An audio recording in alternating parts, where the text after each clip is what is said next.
America Iran युद्धाचा फटका आता थेट तुमच्या आमच्या खिशाला बसण्याची शक्यता आहे। युद्धामुळे निर्माण झालेल्या स्थितीमुळे पेट्रोल आणि डिझेलच्या किमती भडकण्याची शक्यता आहे। देशात पेट्रोल 18 रुपयांनी तर डिझेल 35 रुपयांनी महाग होईल अशी चर्चा सध्या सुरू आहे।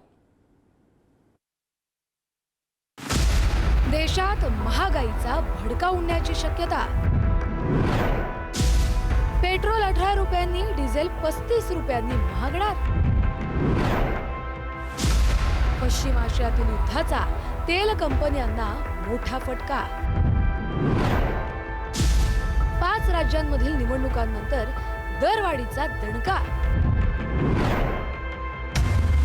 पश्चिम आशियात अमेरिका इराण युद्धात सगळं जग होरपळलंय। युद्धविराम झाला असला तरी युद्ध पूर्णपणे कधी थांबेल याबाबत अनिश्चितता कायम आहे। होर्मुझ सामुद्रधुनीवरून अमेरिका आणि इराण आमने सामने आलेत। या सामुद्रधुनीतून कच्चं तेल घेऊन जाणाऱ्या जहाजांवर काही प्रमाणात निर्बंध आलेत। गेल्या काही काळात कच्च्या तेलाच्या किमतीत प्रचंड चढ उतार पाहायला मिळतायत। याचाच फटका तेल कंपन्यांना सहन करावा लागतोय।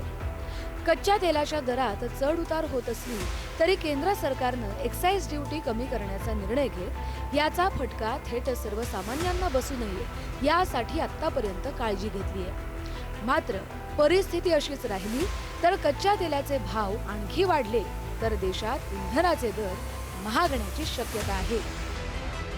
2022 पासून तेल कंपन्यांच्या किरकोळ दरात वाढ नाही। युद्धाच्या काळात तेल कंपन्यांचे दररोज 2400 कोटींचं नुकसान। केंद्रानं एक्साइज कपात केल्यानं तोटा 1600 कोटींपर्यंत। तेल कंपन्यांची काही प्रमाणात नुकसान भरपाई, मात्र तोटा कायम। तोटा कमी करण्यासाठी इंधनाचे दर वाढण्याची शक्यता। पेट्रोल प्रति लिटर 18 रुपयांनी महागण्याची शक्यता। डिझेल प्रति लिटर 35 रुपयांनी महागण्याची शक्यता। पेट्रोल आणि डिझेलचे दर वाढले तर सगळ्याच वस्तू महागणार। हे रोखण्यासाठी केंद्रानं जरी एक्साइज पूर्णपणे माफ केला तरीही तोटा भरून निघेल अशी स्थिती नाही। या निर्णयामुळे सरकारी तिजोरीवर 36 अब्ज डॉलर्सचा बोजा पडण्याची शक्यता आहे। त्यामुळे सरकारची वित्तीय तूटही वाढेल। अशा परिस्थितीत इंधन दरवाढीचा निर्णय घेण्याशिवाय पर्याय नसेल असं सांगण्यात येत आहे। $65 जेव्हा $100 पर्यंत आपला जेव्हा रेट जातो तेव्हा निश्चित त्याच्यावर प्रचंड मोठा दबाव हा रुपयावर येऊ शकतो आणि डॉलर वाढू शकेल।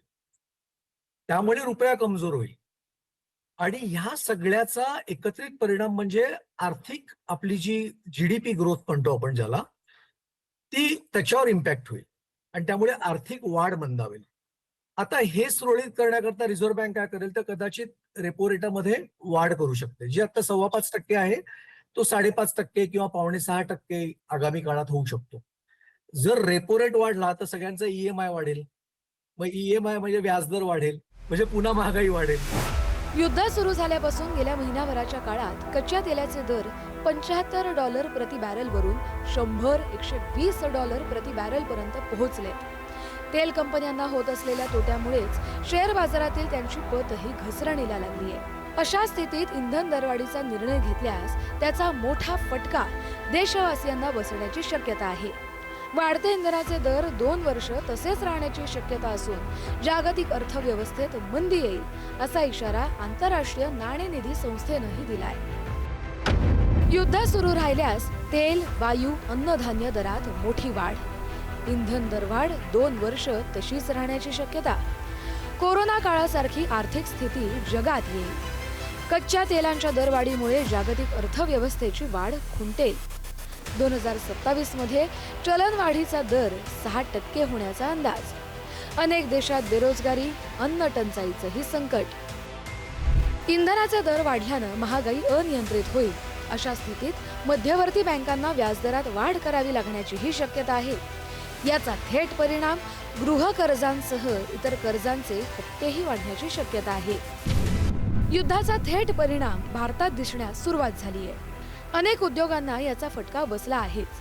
त्यासोबतच अनेक ठिकाणी कामगार कपातीचे निर्णयही घेण्यात येत आहेत। युद्धाच्या स्थितीमुळे भारतातील दारिद्र्य रेषेखालील लोकसंख्येत 25 लाखांनी वाढ होण्याची शक्यता संयुक्त राष्ट्रानं वर्तवलेल्या अंदाजात नमूद केली आहे। युद्धामुळे मानवी विकासावर विपरीत परिणाम। इंधन माल वाहतूक महागल्यानं महागाईचा भडका, कुटुंबाच्या उत्पन्नात घट, बेरोजगारीचं संकट, अन्न असुरक्षिततेचं प्रमाणही वाढेल. भारतातील दारिद्र्य रेषेखालील लोकांचं प्रमाण 25 लाखांनी वाढेल. मात्र अशा स्थितीतही इतर देशांच्या तुलनेत भारताची अर्थव्यवस्था चांगली कामगिरी करेल इतकाच दिलासा आहे. युद्धाचा फटका केवळ भारतालाच नाही तर संपूर्ण जगाला बसलाय.